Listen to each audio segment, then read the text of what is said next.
Hello दोस्तों, कैसे हैं आप। दोस्तों आशा करता हूँ आप बिल्कुल अच्छे होंगे। दोस्तों आज की इस वीडियो में आपको बताने वाला हूँ क्लास 12 मैथमेटिक्स चैप्टर नंबर 1। इससे पहले की वीडियो में मैंने क्वेश्चन नंबर 7 तक आपको सवालों को हल करा दिया था। इस सेशन में इस वीडियो में मैं क्वेश्चन नंबर 8 से शुरू करूँगा। ठीक है, तो देखिए क्वेश्चन नंबर 8 कह रहा है कि सिद्ध कीजिए कि ए बराबर 1 2 3 4 5 में आर संबंध दिया है कि 1 b such that mod of a minus b सम है, यानी कि सम संख्या में ढूंढना है ए माइनस बी की मदद से। द्वारा प्रदत्त संबंध आर एक तुल्यता संबंध है। तुल्यता संबंध जब भी होगा जब संबंध स्वतुल्य होगा, सममित होगा और संक्रामक होगा। कह रहा प्रमाणित कीजिए कि 1 2 3 के सभी अवयव एक दूसरे से संबंधित हैं और समुच्चय 2 4 यानी कि जो ऑर्डर पेयर समुच्चय 2 4 है कि सभी अवयव एक दूसरे से संबंधित हैं, परंतु 1 3 5 का कोई भी अवयव 2 4 से संबंधित नहीं होना चाहिए। ऐसे तो समझ में आएगा नहीं। तो पहले हम सममित, स्वतुल्य और संक्रामक निकाल लेते हैं, सिद्ध कर लेते हैं, फिर इस पर चर्चा करते हैं। ठीक है, तो इसके लिए देखिए जो दिया हमें उसको पहले हमें लिखना होगा। ठीक है, तो देखिए दिया क्या है हमें जो समुच्चय ए बराबर दिया है वो दिया है 1 2 3 4 और 5। ये समुच्चय ए दिया है हमें। ठीक है, अब आर यानी कि संबंध जो दिया है वो दिया है ए बी सच दैट, ठीक है, a b such that mod of a minus b सम है। ठीक है, क्या है, सम है। ये चीज़ हमें दिया है। ठीक है, अब देखिए मतलब ए माइनस बी की मदद से हमें सम है वही ढूंढना है। अब देखिए जो संबंध हमारा बनेगा, संबंध वो हमारा बनेगा, पहले तो देखिए ए का मान ए से बी को घटाने पर हमारा एक सम संख्या आना चाहिए, ऐसा ऑर्डर पेयर हमें ढूंढना है। अब जैसे ए का मान 1 ले लिया, ठीक है, अगर 2 लेते हैं तो 1 में से 2 घटाएंगे -1 आएगा जो कि एक सम संख्या नहीं है, तो हम यहाँ से लेंगे 3।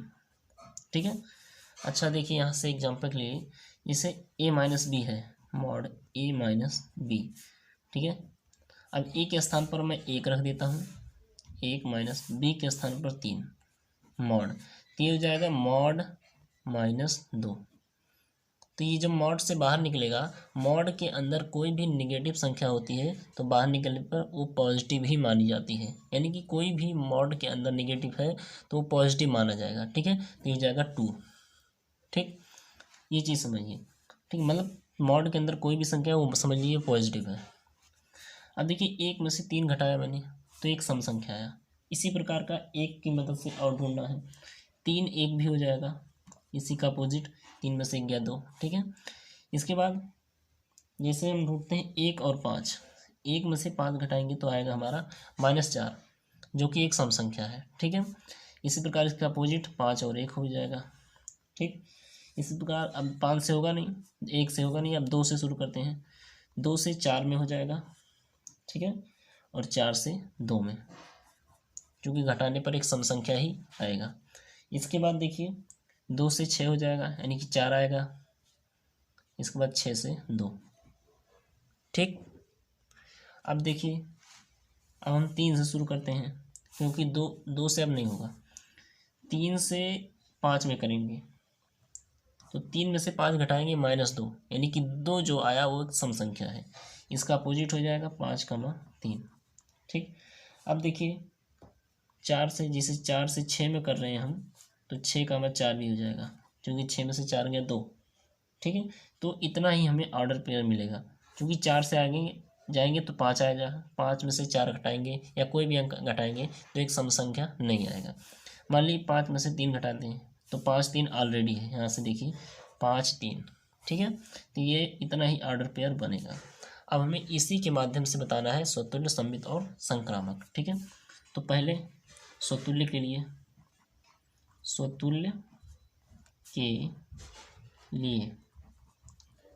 के लिए देखिए कहता है अगर ए बिलोंग्स टू आर है तो ए भी बिलोंग्स टू आर में होना चाहिए।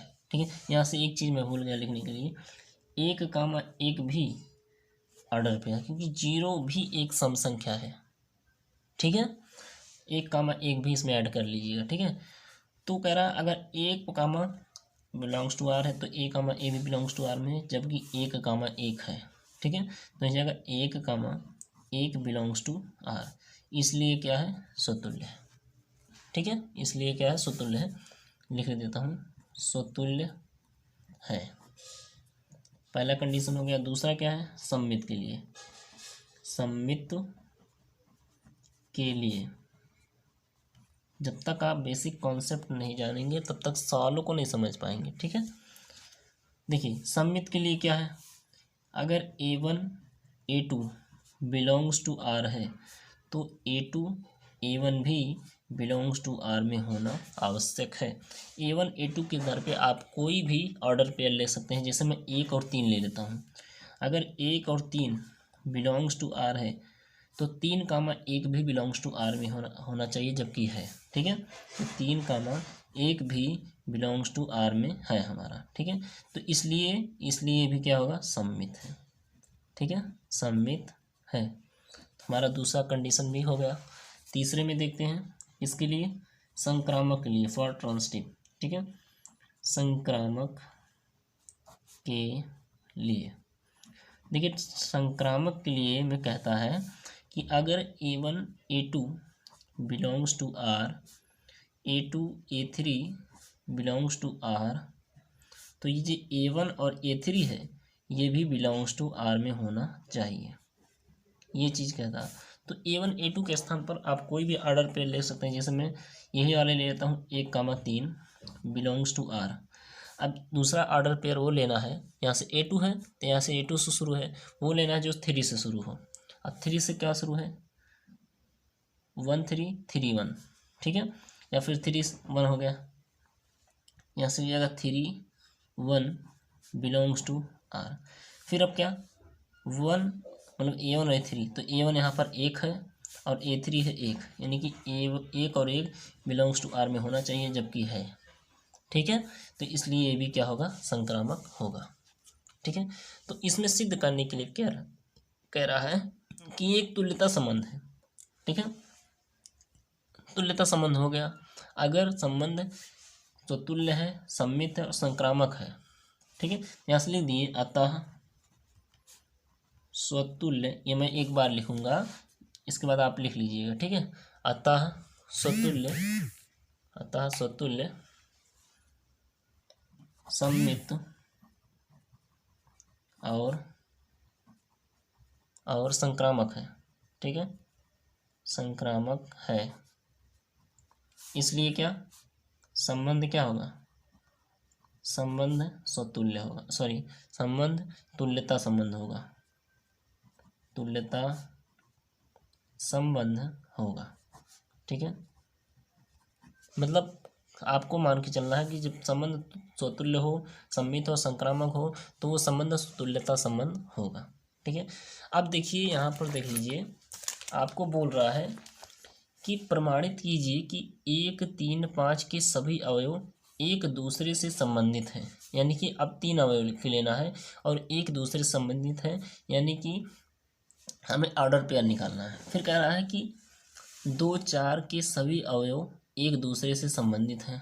ठीक है, परंतु 1, 3, 5 का कोई भी अवयव 2, 4 से संबंधित नहीं होना चाहिए। ठीक है, ये चीज़ हमें बोल रहा है। अब एक यहाँ से देखिए, ऑर्डर पेयर कितना कह रहा है, 1, 3 और 5 के लिए कह रहा है कोई भी अवयव 2, 4 से संबंधित नहीं होना चाहिए, और ये आपस में क्या है, ये आपस में है, संबंधित है। यानी कि 1, 3, 5 2 बार आपस में संबंधित। अगर इसका A क्रॉस A निकालें, यहाँ से हो जाएगा 1, 1 और 1, 3। ठीक है, फिर 1, 5। ठीक है, ये हो जाएगा। अब दूसरे के लिए निकालें, यानी कि यहाँ से जाएगा 3, 1, 3, 3 और 3, 5। 5 के लिए निकालें तो 5, 1, 5, 3 और 5, 1। जबकि प्रश्न में बोल रहा है कि 2, 4 जो है वो 1 2 3 से संबंधित नहीं है। अब 1 3 5 से संबंधित नहीं है। अब 1 3 5 में जितने भी ऑर्डर पेयर हैं इसमें 2 और 5 कहीं भी नहीं है। इसलिए क्या, इसलिए 2 और 5 1 2 3 से संबंधित नहीं है, संबंधित नहीं है। ठीक है, यहाँ से संबंधित, ठीक है, संबंधित नहीं है क्योंकि इसका ऑर्डर पेयर में कहीं भी 2 और 5 नहीं दिख रहा है, इसलिए क्या होगा, संबंधित नहीं होगा। ठीक है, ये तो पूरा हो गया आपका क्वेश्चन नंबर 8। अब बढ़ते हैं क्वेश्चन नंबर 9 की तरफ। यहाँ से देखिए क्वेश्चन नंबर 9 क्या बोल रहा है, सिद्ध कीजिए कि समुच्चय ए बराबर x belongs to Z, 0 less than is less than is equal to x less than is equal to 12 में दिए गए संबंधों की तुल्यता संबंध हमें सिद्ध करना है कि इसके लिए क्या होगा, तुल्यता संबंध होगा। और x का मान, यानी कि जो x का जो हमारा पूरा मान आएगा, x 0 का इज लेस देन, इसका मतलब ये होता है कि 0 से लेकर 12 तक, यानी कि x का मान जो 0 के बराबर भी है और 12 के बराबर भी है, यानी कि 0 से लेकर 12 तक a का मान हमारा पूरा मिलेगा। ठीक है, तो चलिए इसे हल करते हैं। देखिए हमारा जो 9वां प्रश्न है उसमें जो a का मान दिया है वो दिया है x belongs to Z. Z क्या होता है, पूर्णांक होता है। ठीक है, सच दैट यहाँ से दिया है 0 is less than is equal to x is less than is equal to 12। इसका मतलब ये हुआ जो a का मान दिया है 1, 0 से लेकर 1 2 3 4 5 6 7 8 9 10 11 और 12, ये चीज़ दिया है। संबंध आर क्या दिया है, संबंध आर जो हमें दिया है, आर बराबर दिया है a comma b such that a minus b mod है, सॉरी ये माड है 4 का गुणज है, 4 का गुणज है, यानी कि ऐसा ऑर्डर पेयर हमें ढूंढना है इसको घटाने पर क्या है, 4 का गुणज आए। ठीक है, यानी कि 4 का भाग गुणा उसमें हो जाए। अब देखिए यहाँ से आर का मान निकालते हैं। अब इन संख्या पहले 0 को लेकर चलते हैं, ध्यान से देखिएगा 0 को लेकर चलते हैं। ठीक है, क्या 0 को लेकर चलते हैं। ठीक है, अब 0 से कौन सी संख्या घटाइएगा कि 4 आ जाएगा, जैसे मैं 0 कामा 4 कर देता हूँ। अच्छा 0 में से 4 घटाएंगे तो क्या आएगा 4, यानी कि 4 का गुणज होगा 4 के 4, जबकि -4 आएगा, लेकिन -4 मॉड के अंदर है, यानी कि इसे पॉजिटिव ही माना जाएगा। ठीक है, फिर 0,8 यानी कि 8 आएगा घटाने पर, ए के स्थान पर 0, ए के स्थान पर 0, 8 के स्थान पर बी, यानी कि 0,b यानी कि -8 आएगा, 4 दूना 8 मतलब 4 का गुणज है। इसी प्रकार 0 का हम कर सकते हैं, जैसे 1 मिनट यहाँ से अपोजिट भी हो जाएगा। ठीक है, जैसे 0,4 है। ठीक है, यहाँ से मैं फिर से लिख लेता हूँ ताकि कोई दिक्कत ना हो। आर बराबर जैसे 0,4 है तो 4,0 भी हो जाएगा। ठीक है, 0,8 है तो 8, क्या हो जाएगा 0 भी जाएगा, क्योंकि हमें 4 का गुणज ढूंढना है। ठीक है, अब हम जैसे 0,12 करते हैं तो 4 तिया 12 भाग चला जाएगा तो 12,12 भी हो जाएगा, यानी कि 12,0 भी हो जाएगा ये चीज़।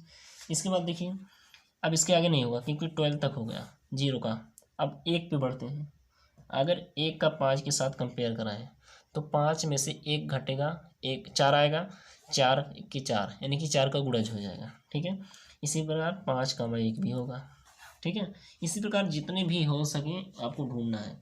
ठीक है, इसके बाद होगा 1,9, 1 क्या होगा 9 होगा। ठीक है, यानी कि 9 में से 1 गया 8, 4 दूना 8 चला जाएगा। इसके बाद 9,1 भी होगा।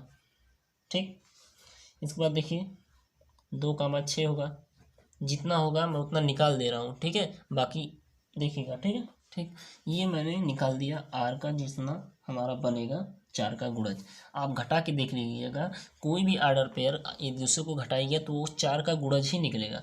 जैसे फॉर एग्जांपल मैं 5 9 ले लेता हूँ तो 9 में से 5 गया 4 आया, तो 4 करने 4 यानी कि 4 का गुणज हुआ, कोई भी ले सकते हैं। इसके अलावा 0 भी 4 का गुणज है, यानी कि 4 का 0 से गुणा करेंगे 0 आएगा।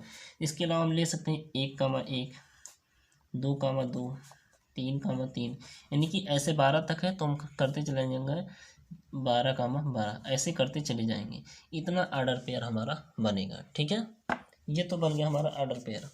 अब हमें सिद्ध करना है स्वतुल्य, सममित और संक्रामक। तो स्वतुल्य के लिए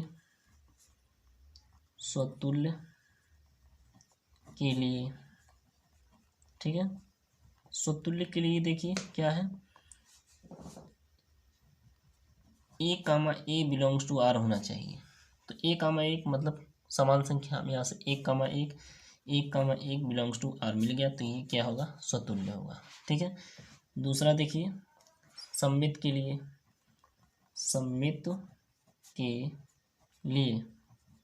ठीक, सममित के लिए देखिए क्या, यानी कि अगर A1 A2 belongs to are है तो A2 A1 भी बिलोंग्स टू आर होना चाहिए।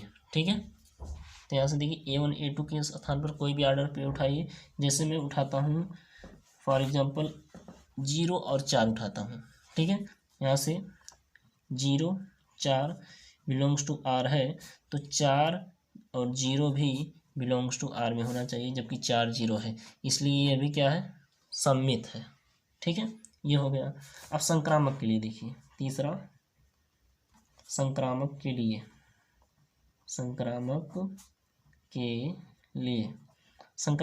देखिए A1, अब तो आप जानते हैं condition A1 A2 belongs to R, B1 B2 B3 belongs to R, इसलिए A1 A3 belongs to R. तो मैं से जैसे 0 4 ले लेता हूँ। ठीक है, यहाँ से 0, 0 भी हो जाएगा क्योंकि 0 से 12 तक था। ठीक है, जैसे मैं 0 4 ले लेता हूँ तो 0, 4 बिलोंग्स टू आर, और 4 से शुरू होना, 4 0 ले लेते हैं तो 4 0 बिलोंग्स टू आर, इसलिए 0, 0 भी बिलोंग्स टू आर में होना चाहिए, 0, 0 भी बिलोंग्स टू आर में होना चाहिए, जबकि है। ठीक है, इसलिए ये भी क्या होगा, संक्रामक होगा। यानी कि जब तीनों कंडीशन हो गए तो इसलिए ये क्या होगा, तुल्यता संबंध होगा, तुल्यता संबंध होगा। ठीक है, ये तो हो गया तुल्यता संबंध। ठीक है, जबकि यही मुझे सिद्ध करना था।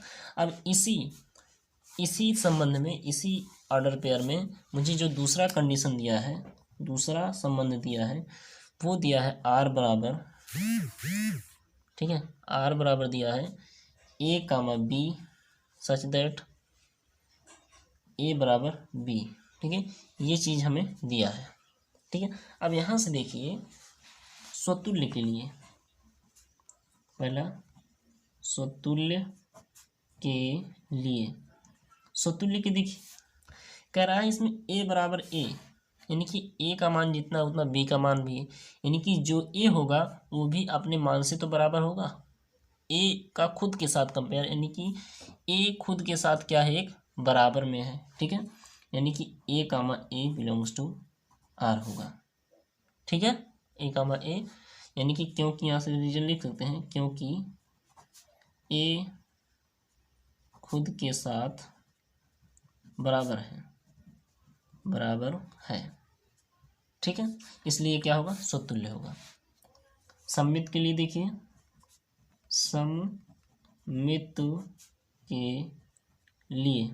सममित के लिए मतलब अगर A बराबर B है, मान लीजिए A का B बराबर है, ये बिलोंग्स टू R में है।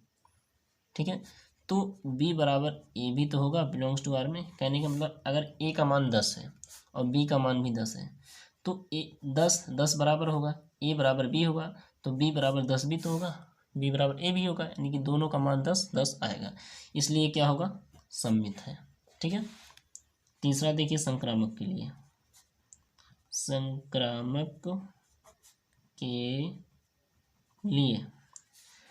अगर A बराबर B है और बिलोंग्स टू R में है, B बराबर C है बिलोंग्स टू R में है, तो A बराबर C भी बिलोंग्स टू R में होगा। यही अगर C बराबर 10 यहाँ रख दें तो यहाँ से तीनों का मान 10 है, यानी कि तीनों आपस में क्या होंगे, बराबर है, इसलिए ये क्या होगा, संक्रामक होगा। ठीक है, ये दूसरा भी हमारा सिद्ध हो गया। अब चलते हैं क्वेश्चन नंबर 10 पे। ठीक, देखिए क्वेश्चन नंबर जो 10 पूछ रहा है हमारा, एक मिनट। ठीक है, अब जो क्वेश्चन नंबर 10 है वो कह रहा है ऐसे संबंध का उदाहरण दीजिए जो सममित हो परंतु ना तो समतुल्य हो और ना ही संक्रामक हो।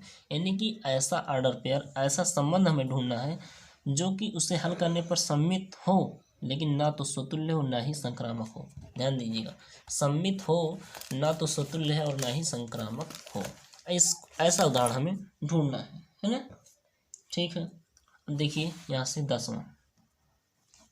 10वां का हमारा है पहला। ठीक, अब यहाँ से देखिए सममित है, अब यहाँ से मैं लिख, सममित है लेकिन ना तो मतलब सममित है ना तो समतुल्य और ना ही संक्रामक। अगर मैं आर का मान लेता हूँ, आर का मान लेता हूँ 1, 2 और 2, 1। ठीक है, तो यहाँ से देखिए, यहाँ से स्वतुल्य सममित के लिए मैं ऐसे ही आपको बता देता हूँ। देखिए पहली बात तो सममित कह रहा है, इसमें सममित हो, तो सममित के लिए क्या है, सममित के लिए, सममित के लिए क्या है, अगर 1, 2 बिलोंग्स टू आर में है तो 2, 1 भी बिलोंग्स टू आर में होना चाहिए, जबकि है, इसीलिए ये सममित है।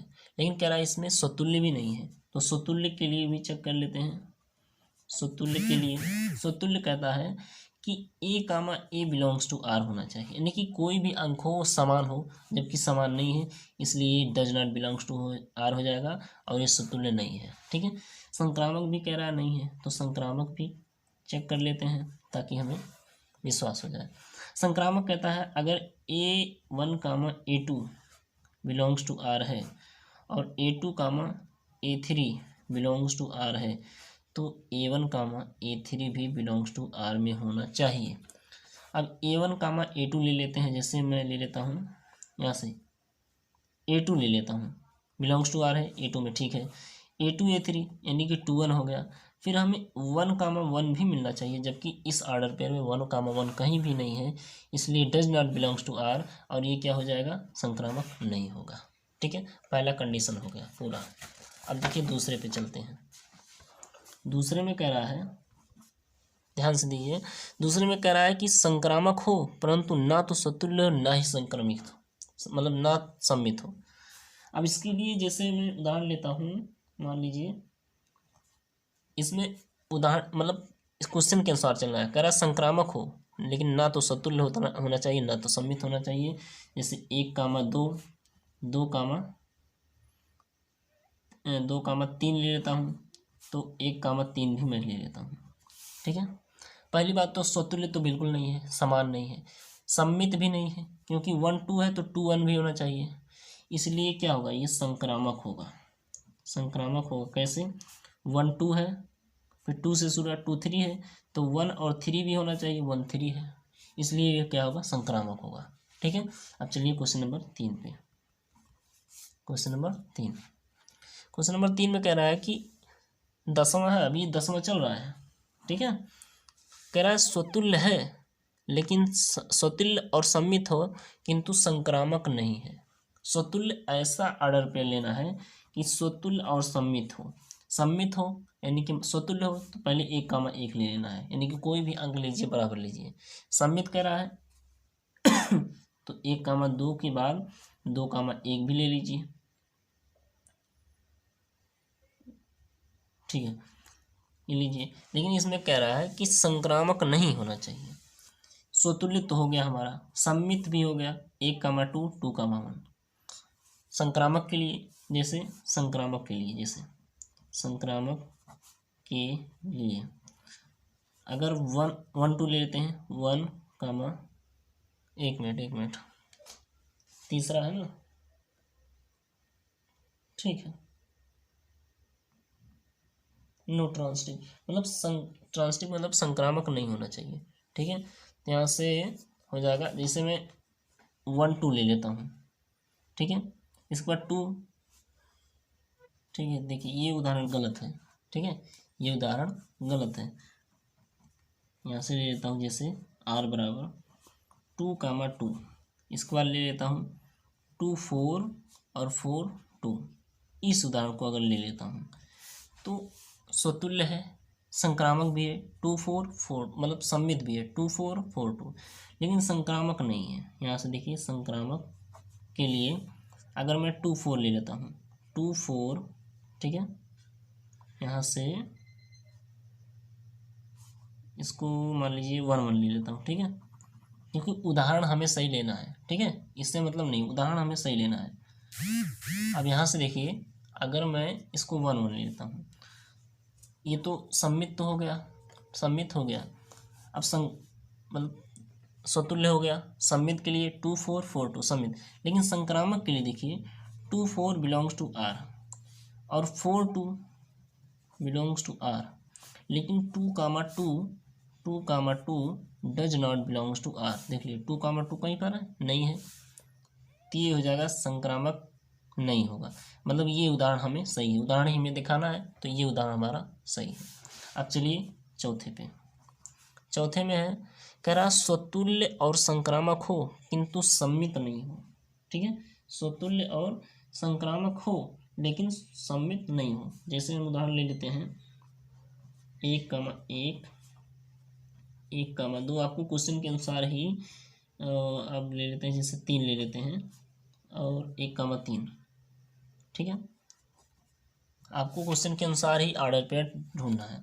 अब इसमें कह रहा है कि स्वतुल्य और संक्रामक है। अब स्वतुल्य संक्रामक कैसे देख लीजिए पहले के लिए स्वतुल्य तो होगा, संक्रामक मतलब 1 2 2 3, तो 1 3 भी होना चाहिए, 1 3 है, लेकिन सम्मित नहीं है। सम्मित मतलब जैसे 1 2 है तो 2 1 नहीं है, तो यानी कि सम्मित के लिए, सम्मित अगर ढूंढें, अगर 1 2 बिलोंग्स टू आर है तो 2 1 बिलोंग्स टू आर नहीं है, इसलिए क्या होगा, सम्मित नहीं होगा, ठीक है। यहाँ भी जो है ये नहीं होगा, ठीक है।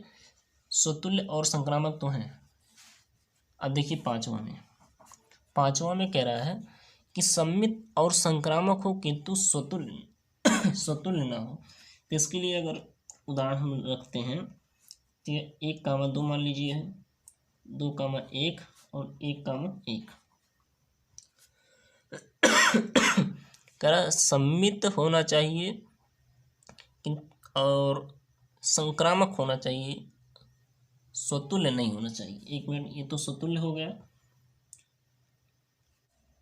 यहाँ से इसे छोड़ देते हैं, आर का मान ये ले लेते हैं, जैसे 1 2 हो गया, 2 1 हो गया, 2 3 1 3 ले लेते हैं, ठीक है, ये ले लेते हैं, इससे हमारा सिद्ध हो जाएगा क्योंकि उदाहरण ही में सही चुनना है।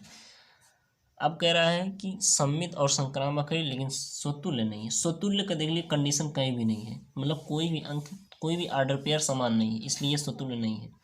सम्मित है 1 2 2 1, संक्रामक है 1 2, ठीक है,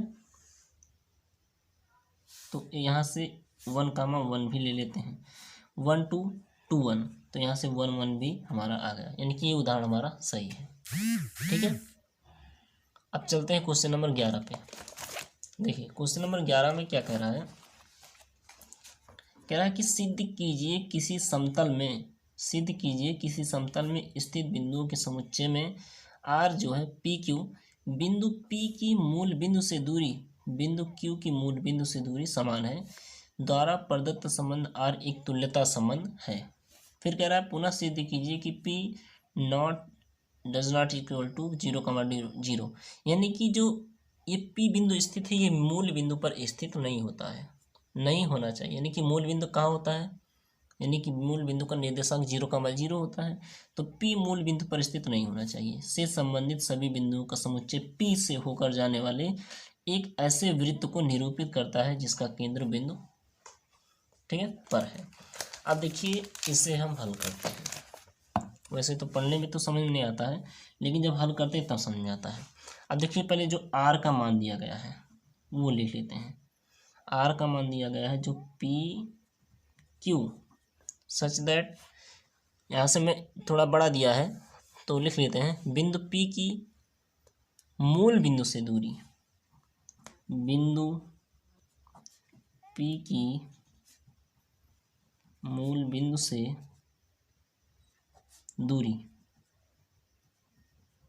और बिंदु, ठीक है, बिंदु O की मूल बिंदु से दूरी समान है, ठीक है, दूरी क्या है, समान है, ये चीज़ तो हमें दिया है, ठीक है। अब इसी के आधार पे हमें सिद्ध करना है। अब यहाँ से देखिए, जैसे कोई कार्तीय तली हमारा हो गया, ठीक है, मूल बिंदु से मान लीजिए कहीं बिंदु P है और कहीं बिंदु Q है, तो ये मूल बिंदु से जो दूरियां हैं इन दोनों की समान है, ऐसा इसमें बोल रहा है, ठीक है, ये समान दूरियां हो गई। अब यहाँ से देखिए स्वतुल्य के लिए चेक करते हैं, स्वतुल्य के लिए, स्वतुल्य का मतलब कि मतलब खुद के साथ कंपेयर होता है, जैसे क्यू का, जैसे पी पी का मान लीजिए, पी अपने आप में क्या है, एक बराबर है, क्योंकि पी क्यू से दोनों बराबर हैं तो पी भी अपने आप में बराबर है, ठीक है। तो यहाँ से जाएगा P comma P belongs to R, यहाँ से पी पी से बराबर है, ठीक है, बराबर है, क्योंकि पी भी अपने आप में एक बराबर है, ठीक है। अब सममित के लिए, सममित के लिए, सममित के लिए क्या होगा, अगर P Q belongs to R है तो Q P भी बिलोंग्स टू R होना चाहिए। कहने का मतलब ये है, ध्यान समझिएगा, अगर P Q की दूरी समान है तो Q P की दूरी भी तो समान होनी चाहिए, ठीक है, मतलब ये P है ये Q है, P की दूरी अगर 10 है, Q की दूरी 10 है, तो P Q अगर समान है तो Q P भी तो समान होगा, तो इसलिए क्या है, सममित है। और ये क्या है, स्वतुल्य तो है ही। संक्रामक के लिए देखते हैं, संक्रामक के लिए, ठीक है, संक्रामक के लिए देखिए, संक्रामक के लिए अगर कह रहा है P Q belongs to R और क्यू आर ले लेते हैं, तीसरी बिंदु बिलोंग्स टू आर में है, तो ये जो पी आर है, पी आर भी बिलोंग्स टू आर में होना चाहिए। अब यहाँ आर ले लीजिए, इसका भी 10 कर दीजिए, तीनों का तीनों आपस में क्या होंगे, बराबर होंगे, इसलिए क्या होगा, संक्रामक होगा, ठीक है, संक्रामक हो गया, ये तो सिद्ध हो गया। लेकिन इसमें जो बोल रहा है, पुनः सिद्धि कीजिए कि बिंदु P जो मूल बिंदु पर नहीं होना चाहिए, संबंधित बिंदुओं पर जो समुच्चय P है से होकर जाने वाली एक वृत्त को निरूपित करता है, ये चीज़ कह रहा है। इसका मतलब ये है कि जो पी क्यू है, अब इसी समान दूरी पर ऐसे बिंदु आते जाएंगे, यानी कि यहाँ मान लीजिए ए है, बी है, सी डी ई, मतलब ऐसे ऐसे अगर आएगा तो एक ये वृत्त का निर्माण करेगा, यही चीज़ बोल रहा है, निरूपित करता है, ठीक है। अब कह रहा है पी जो है मूल बिंदु पर नहीं है, और ये जो पी बिंदु है मूल बिंदु पर नहीं है, ये इतना दूर यहाँ है, मूल बिंदु पर नहीं है, क्योंकि ये एक ऐसा गोला आएगा यहाँ से, तो ये एक त्रिज्या हो जाएगा, पी जो है मूल बिंदु पर नहीं है, ठीक है, यही चीज़ बोल रहा है। अब देखिए क्वेश्चन नंबर 12 कह रहा है कि सिद्ध कीजिए कि समस्त त्रिभुजों के समुच्चय ए में आर जो हमारा संबंध दिया है कि T1 T2 such that T1 T2 के समरूप है, काफ़ी आसान है, द्वारा परिभाषित संबंध आर एक तुल्यता संबंध है। फिर कह रहा है भुजाओं 3, 4, 5 वाले समकोण त्रिभुज T1 और भुजाओं 5, 12, 13 वाले समकोण त्रिभुज T2 और भुजाओं 6, 8, 10 वाले समकोण त्रिभुज T3 पर विचार कीजिए कि T1 T2 और T3 में कौन से त्रिभुज परस्पर संबंधित है, ये चीज़ हमें सिद्ध करना है। तो पहले तो हमें सिद्ध करना है कि ये एक तुल्यता संबंध है। तुल्यता संबंध के लिए हमें जो संबंध दिया है आर का मान, उससे पहले हम लिख लेते हैं, ठीक है। क्वेश्चन नंबर 12 ये दिया है कि आर बराबर T1 T2 के लिए दिया है सच दैट T1 व T2 समरूप हैं, समरूप हैं, ठीक है, ये चीज़ दिया है। T1 और T2 समरूप के बारे में आपने पढ़ा है, ठीक है, T1 और T2 क्या है, समरूप है, या फिर T1 T2 के समरूप है, यानी कि दोनों आपस में क्या है, समरूप है। समरूप का मतलब उसका मतलब रूप जो है समान है। अब देखिए स्वतुल्य के लिए, स्वतुल्य के लिए सतुल्य के लिए एक मतलब ये है कि T1 भी अपने आप में एक समरूप है, अपने आप से, अपने चित्र से एक समरूप है। यानी T1 का खुद के साथ, मतलब खुद के साथ कंपेयर करें, यहाँ से हो जाएगा T1 T1 से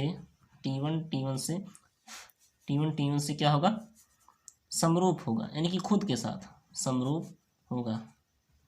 यहाँ से जगह लिख सकते हैं T1 बिलोंग्स टू R, इसलिए क्या होगा, समरूप होगा, अरे सॉरी सतुल्य होगा। ठीक है। अब सममित के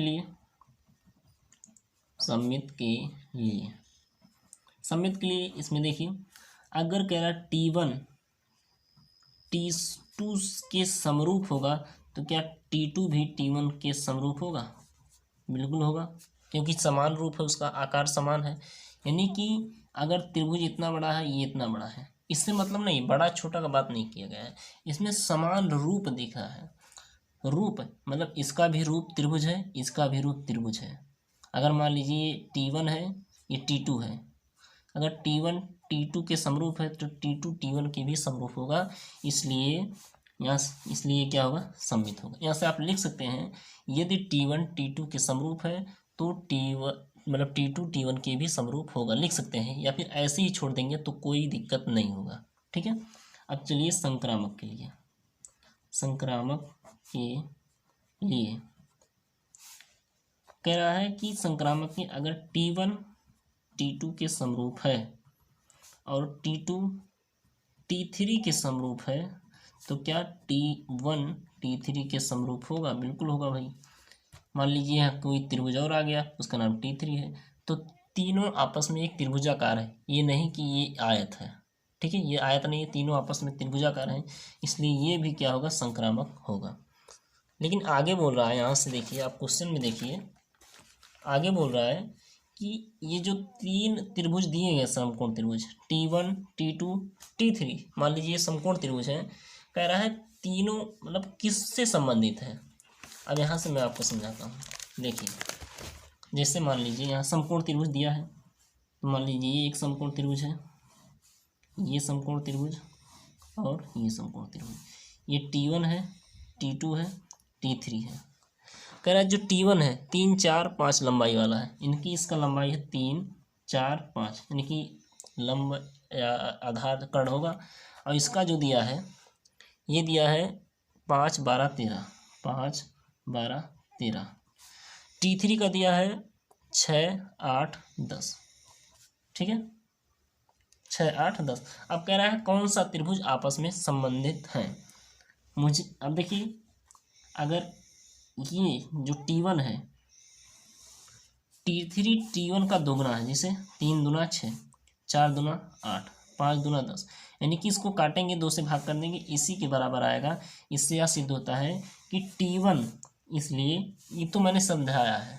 ठीक है, तो यहाँ से लेके इसको लिख लीजिएगा, लेकिन इससे इसको मत, बना भी सकते हैं, कोई दिक्कत नहीं है, क्योंकि आपने समझाया। ठीक है, तो इसलिए क्या होगा, T1 व T2 आपस में संबंधित हैं। ठीक है, ये चीज कर दिया। अब देखिए क्वेश्चन नंबर 13 भी आसान है, कोई दिक्कत नहीं। कह रहा सिद्ध कीजिए कि समस्त बहुभुजों के समुच्चय A में R दिया है P1 व P2। कह रहा P1 तथा P2 की भुजाओं की संख्या समान है, सेम उसी पर आधारित है। प्रकार से परिभाषित संबंध R तुल्यता संबंध है। इसमें भी कह रहा है कि 3 4 और 5 लंबाई वाले भुजाओं वाले समकोण त्रिभुज से संबंधित समुच्चय A के सभी अवयवों का समुच्चय ज्ञात कीजिए, यानी कि किस मतलब समुच्चय हमें ज्ञात करना है। और यहाँ से पहले तो सिद्ध करेंगे, ये एक तुल्यता संबंध है। ठीक है, यहाँ से क्वेश्चन नंबर हमारा है 13। ठीक है, क्वेश्चन नंबर 13 है, और इसका जो संबंध दिया है, R दिया है, वो हमारा दिया है कि जो P1 P2, यानी कि P1 P2 सच दैट, कह रहा है कि इसमें कह रहा है कि P1 P2 की भुजाओं की संख्या समान है, यानी कि P1 व P2 की भुजाओं की संख्या समान है। ठीक है, P1 और P2 की भुजाओं की संख्या समान है। अब सतुल्य के लिए सेम वही है 12 वाला। ठीक है। कह रहा है P1, अब P1 का खुद के साथ कंपेयर कीजिए। पहले तो कह रहा है P1 P2 की संख्या समान है, यानी कि P1 P1 की संख्या समान है, यानी कि P1 की संख्या की भुजाओं की संख्या समान है, भुजाओं की संख्या समान है, समान है। मान लीजिए यहाँ से मैं आपको, मान लीजिए थोड़ी देर के लिए यहाँ से एक त्रिभुज है, इसका नाम P1 है, तो इसमें कितने भुजाएं, 1 2 3, एक त्रिभुज और इसका नाम भी P1 है, 1 2 3, मतलब दोनों त्रिभुजों में भुजाओं की संख्या समान है। P1 P2 की भुजाओं की संख्या, मतलब P1 की संख्या समान है भुजाओं की। यहाँ से जाएगा P1 ये हो जाएगा, ठीक है, बिलोंग्स टू R, यानी कि P1 से संबंधित है। ये तो स्वतुल्य के लिए हो गया। अब सममित के लिए देखिए, सममित के लिए, ठीक है, यहाँ से सममित के लिए, ठीक, एक मिनट मैसेज आ रहा है, थोड़ा ऑफ कर देता हूँ, ठीक है।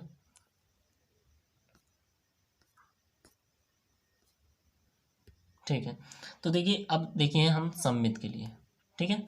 सममित में कह रहा है P1 P2 की भुजाओं की संख्या समान है, यानी कि P1 P2 से रिलेटेड होगा, तो क्या P2 P1 से भी रिलेटेड होगा, बिल्कुल। यानी कि अगर P1 P2 की संख्या समान है भुजाओं की, मान लीजिए 4 है, तो P2 और P1 की संख्या तो 4 ही होगा, इसलिए भी क्या होगा, सममित होगा। कहने का मतलब यहाँ से देखिए, ये तो मैं एक समझा, मतलब इसको मत लीजिएगा, समझा रहा हूँ।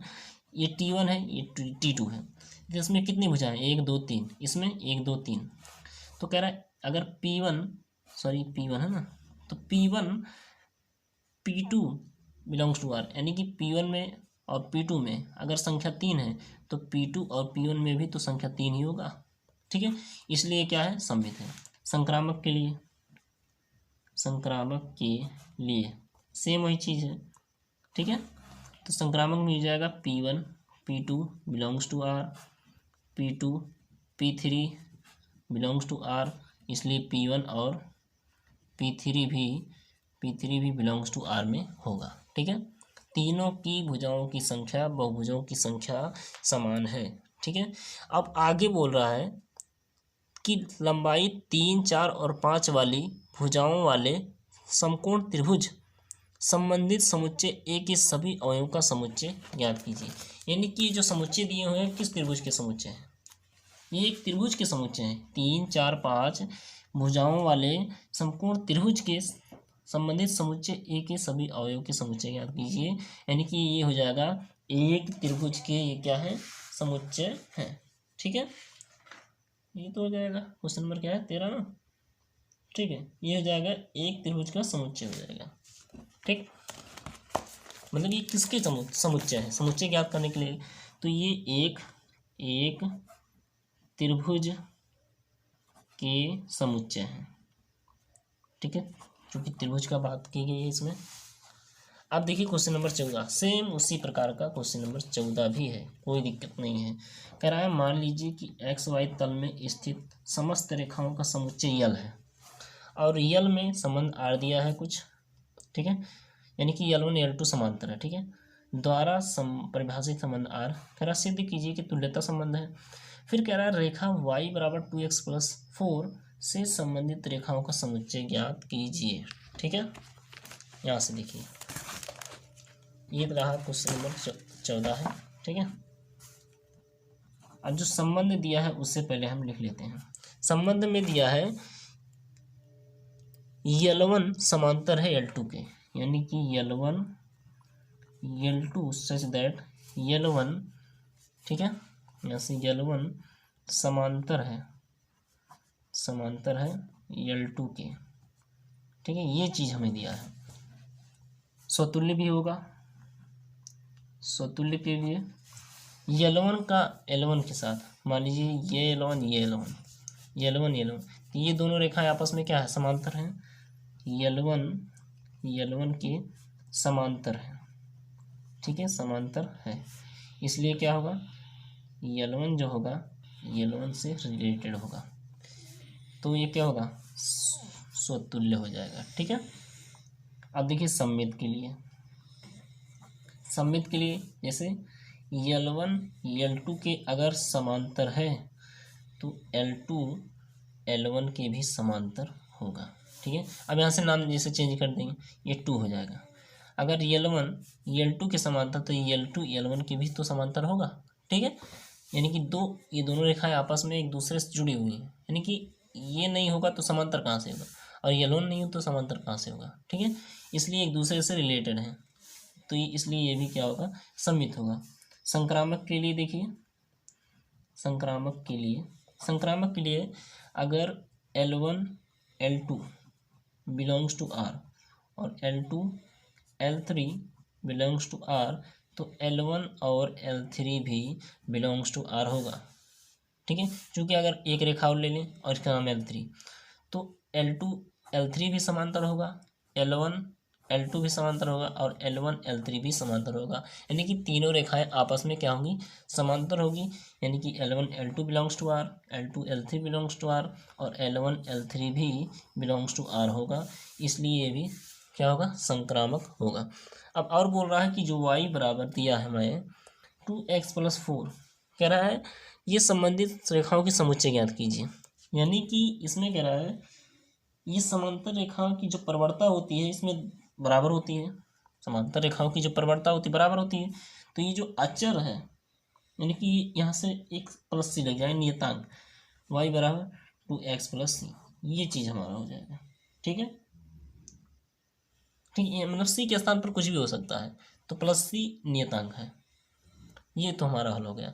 अब चलिए क्वेश्चन नंबर 15 पे। ठीक है। 2 सवाल और बचे हैं, उनको भी करते हैं, उनको भी कॉपी में भी कर सकते हैं, कोई दिक्कत नहीं, कॉपी में भी कर सकते हैं। जैसे देखिए, मतलब किताब में भी कर सकते हैं। जैसे मान लीजिए कि समुच्चय इतना का ऑर्डर पेयर दिया है, ये ऑर्डर पेयर हमें दिया है। अब कह रहा है द्वारा संबंधित R निम्नलिखित में कौन से सही है। स्वतुल्य है, मतलब R स्वतुल्य है, सममित है, किंतु संक्रामक नहीं। ठीक है। अब इसे चेक करना है। अब देखिए 1, 1 मिल गया, मतलब कोई भी संख्या समान हो गया, यानी कि पहला तो मिल गया ये स्वतुल्य है। ठीक है, स्वतुल्य है। अब ढूंढना क्या है, जैसे मैं 1 2 ढूंढ लेता हूँ, तो 2 1 भी होना चाहिए। देखिए 2 1 कहीं पर में नहीं है। ठीक है, स्वतुल्य तो पहले मिल गया है। ठीक है, यानी कि स्वतुल्य मान लीजिए है, लेकिन सम्मित नहीं है। सम्मित क्या है, नहीं है। ठीक है। अब देखिए यहाँ से अगर हम खोजें इसको, तो यहाँ से मिलेगा हमें, पहला तो फिक्स हो गया कि हमारा क्या होगा, स्वतुल्य होगा। सम्मित एक भी नहीं होगा सम्मित, क्योंकि कोई भी संख्या उठा लीजिए, जैसे 1 2 उठा लीजिए तो 1 2 के लिए 1 2 1 भी होना चाहिए। ठीक है। अब संक्रामक ढूंढते हैं, जैसे 1 2 और 2 2 हो गया, तो 1 और 2 भी होना चाहिए। ठीक है, यानी कि कहने का मतलब स्वतुल्य है और संक्रामक है, किंतु सम्मित नहीं है। अब इसी चीज को इसमें ढूंढना है। देखिए स्वतुल्य है, संक्रामक है, किंतु सम्मित नहीं है, यानी कि बी वाला ऑप्शन हमारा करेक्ट होगा। ठीक है, इसी ऑर्डर पेयर के माध्यम से हमें ढूंढना है। बी वाला ऑप्शन मतलब बी वाला ऑप्शन सही होगा। अब देखिए 16वें नंबर में, मान लीजिए इसको मैं कॉपी में बताऊंगा। ठीक है, आर ऑर्डर पेयर, अब इसको पहले लिखते हैं कॉपी में। अब देखिए जो क्वेश्चन नंबर 16 है उसके संबंध जो दिया गया है उसको मैंने लिख लिया है, और उसके जो दिए गए हैं ऑप्शन उसको भी मैंने लिख लिया है। अब बताना है कि इसी के माध्यम से हमें चुनना है ऑप्शन, और बी का मान जो है यहाँ से 6 से ज़्यादा आना चाहिए। अगर मैं देखिए यहाँ से बोल रहा है बी का मान 6 से मतलब 6 से ज़्यादा होना चाहिए, तो ऑप्शन में पहले ऑप्शन में बी का मान 4 है, 6 से ज़्यादा है नहीं, तो ये तो होगा नहीं। ठीक है, दूसरे में देखते हैं 6 से ज़्यादा है 8, तो इसके लिए चेक करते हैं। ए बराबर दिया है b-2, तो ए बराबर बी के स्थान पर क्या रखते हैं 8, 8-2 बराबर आएगा 6, यानी कि ए का मान क्या आया 6, जबकि यहाँ ए का मान क्या है 3, तो ये भी नहीं होगा। इसके लिए देखते हैं, यहाँ भी 8 है, तो ए बराबर b-2 ये दिया गया है, तो ए बराबर 8-2 बराबर 6। ठीक है, 8-2 सॉरी, ठीक है, यहाँ से b-2 है ना। ठीक है, b का मान 8 या तो 6, ठीक है। यानी कि इसका मान क्या आया, 6 आया, तो यही मान होगा। मैंने b-2, तो a बराबर b-2 करना है, b का मान 8 -2 करना है तो 6, यानी कि a का मान कितना आया, 6 आया, जबकि यहाँ a का मान 6 है, तो ऑप्शन नंबर सी होगा। d भी चेक कर लेते हैं, तो a बराबर b-2, यहाँ से देखिए a बराबर b के स्थान पर क्या है 7 -2, तो 7 में से 2 गया 5, यानी कि a का मान यहाँ कितना है 8, लेकिन यहाँ 5 आ रहा है, इसलिए ये भी नहीं होगा। तो मेन उत्तर हमारा जो होगा सी होगा। ठीक है, तो ये हो गए हमारे सभी क्वेश्चन हल। ठीक है, तो आशा करता हूँ हमारी वीडियो आपको अच्छी लगी होगी। अच्छी लगी तो लाइक और सब्सक्राइब जरूर कीजिएगा, और जो भी डाउट है, डाउट को मन में मत रखिएगा, क्योंकि जो भी डाउट है तो आप कमेंट सेक्शन में पूछ सकते हैं। ठीक है, मैं उसका उत्तर जरूर दूंगा। ठीक है, तो मिलते हैं नेक्स्ट वीडियो में, तब तक के लिए जय हिंद।